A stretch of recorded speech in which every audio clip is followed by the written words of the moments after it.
E aí, gente, tudo bem? Estamos começando mais um vídeo do Vlog Med Diários e hoje é um vídeo resenha sobre o livro As Intermitências da Morte, de José Saramago. Espero que vocês gostem.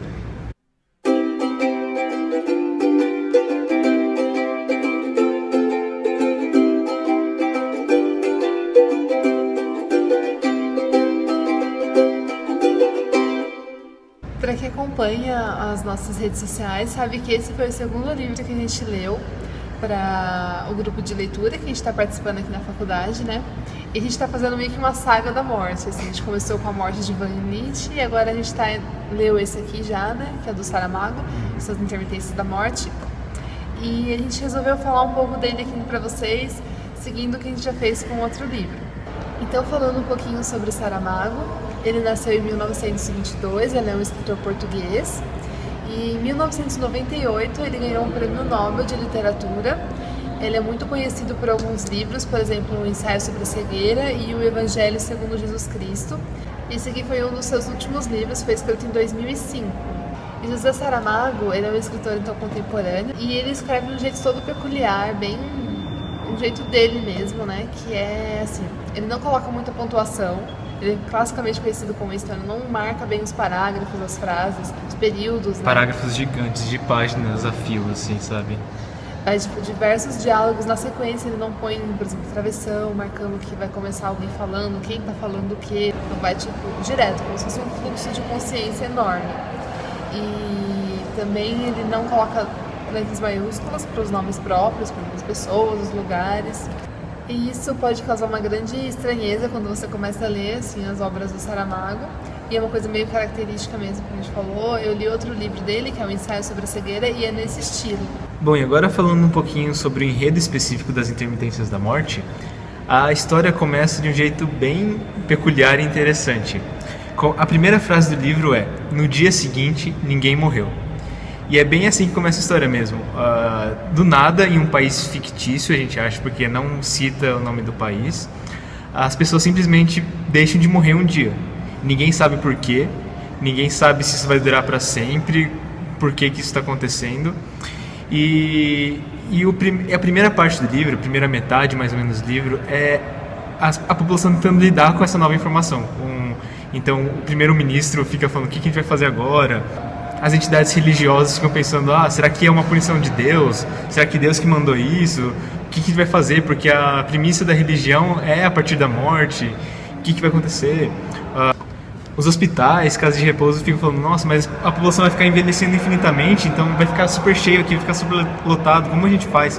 E o Saramago é bem irônico em relação a cada segmento da sociedade. Ele critica todas as instituições de alguma forma, utilizando essa parada da morte como pretexto, né? Essa primeira parte do livro, que ele fica falando das implicações das pessoas pararem de morrer, não tem um personagem principal. Então ele fica intercalando entre essas várias instituições, a política, a religião, a população em geral, os patriotas, e fica mostrando como cada um está lidando com essa informação. E é bem engraçado, assim, se vocês lerem. Ele faz uma ironia de um jeito muito engraçado. O narrador também sempre participa. A gente até discutiu bastante quem seria o narrador da obra, porque ele faz muitas digressões engraçadas e bem irônicas, sarcásticas, assim. Isso que o Fábio falou foi a primeira metade do livro. Essa segunda parte que começa, ela muda totalmente o foco e vira uma narrativa. Tem um personagem principal que no começo não tinha e agora tem. E esse personagem é a Morte. A Morte vai passar por diversos episódios e é bem engraçado também. Continua tendo aquela ironia, aquela coisa cômica, assim, mas também tem um pouco de romance. Isso surpreendeu muito, assim, quando eu fui ler o livro, porque eu achei que, tipo, Saramago não escreveria uma coisa meio romântica. Mas é meio assim, e é até engraçadinho também de você ler. Então você pode perceber que são, tipo, duas partes, elas são bem distintas. Acho que elas nem grudam tanto, assim, não formam uma coisa bem homogênea, não sei. Mas é bem legal, assim, a gente gostou do livro. E dá pra perceber que é bem abrupto essas duas partes. Não tem um super preparo que tá começando a transitar de um estilo pro outro. Não, tá naquela parte de criticar as instituições e do nada começa a narrativa mesmo, com a morte como personagem principal. É bem surpreendente.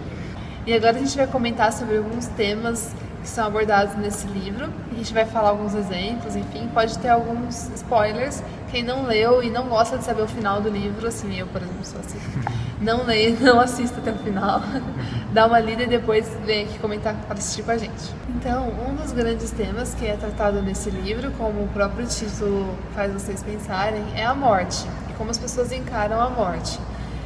No começo, logo quando todo mundo para de morrer, você pode pensar que seria uma coisa boa, porque as pessoas não teriam que enfrentar o maior medo, acho que, da humanidade.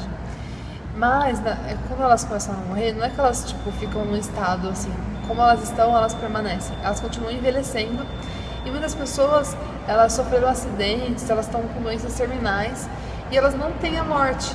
E nisso, parece que o sofrimento começa a ser prolongado. Então a própria pessoa e quem está por perto começa a perceber que a morte, na verdade, não seria uma coisa ruim para essas pessoas. Seria um alívio, seria uma saída, na verdade. Mas como a morte não vem, as pessoas começam até a querer que a morte volte. E daí vem uma coisa engraçada do livro. E assim, nesse país hipotético, as pessoas não estavam morrendo, mas nos outros países elas estavam morrendo. Então, uma hora, em determinado momento do livro, aparece a história de uma família que tem um avô e um bebê. E ambos estão nessa morte suspensa. Eles estão quase morrendo, mas não conseguem morrer. E o avô, ele tá um pouco lúcido, então ele fala: eu quero que vocês me levem, que atravesse a fronteira, para que daí eu, enfim, possa morrer, eu e o bebê. E nisso fica uma questão da família, todo mundo, mas aí a família inteira resolve levar ele lá para aliviar aquele sofrimento. Uma espécie de eutanásia. E daí o livro toca nesse assunto bastante, né? Porque depois começa a virar, essa prática se espalha, né? Esse fato se espalha e começa a virar uma prática da população no geral.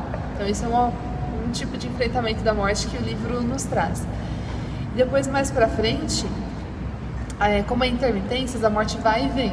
Então tem uma hora que a morte volta, as pessoas voltam a morrer, mas aí a morte pega e fala que ela vai mandar uma carta com um aviso de 8 dias antes da pessoa morrer.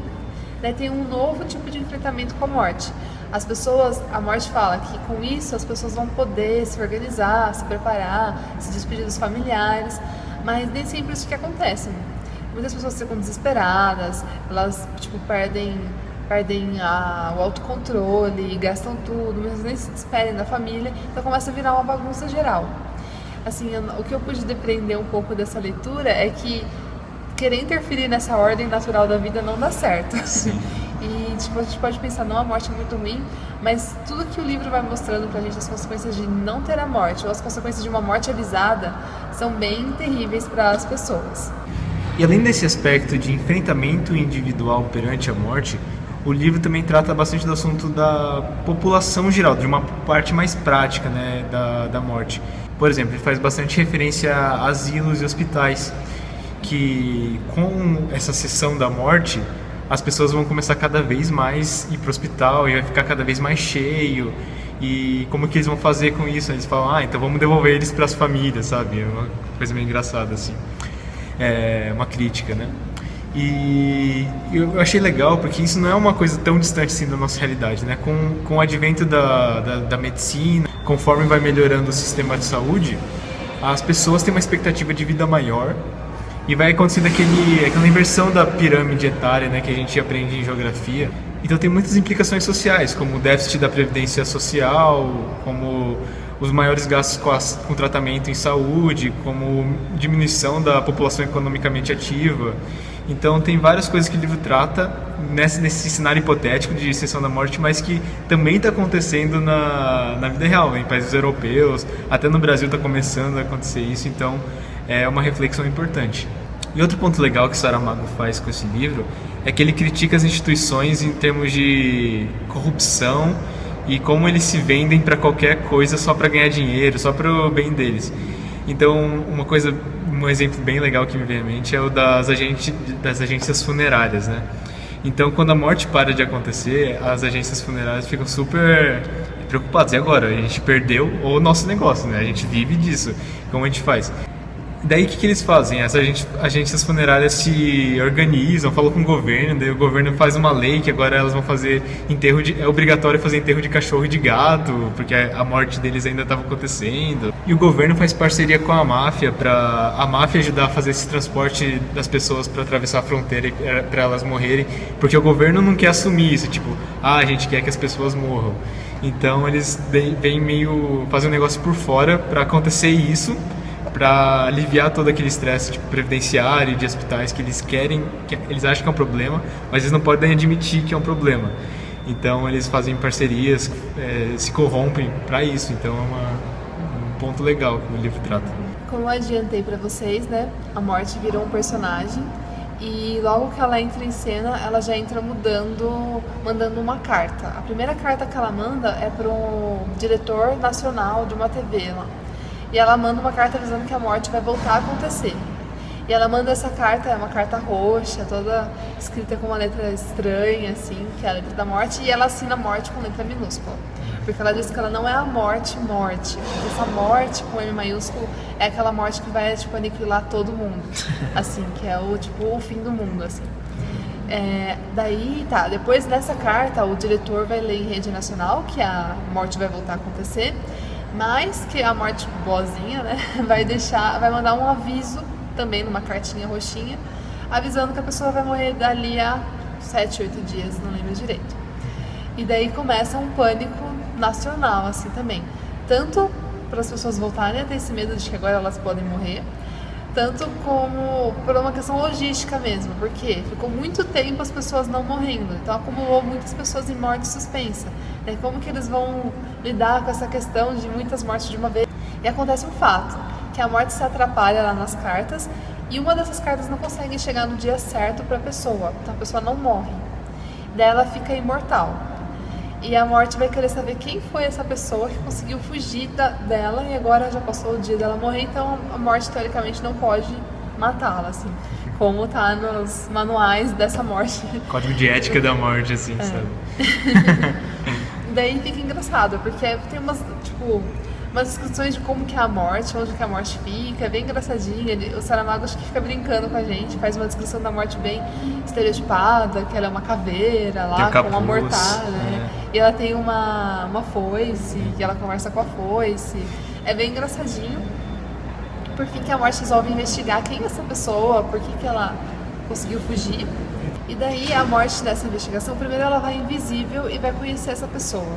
Ele é um violoncelista que mora com um cachorrinho lá. E ela conhece, tipo, a rotina dele, o dia a dia.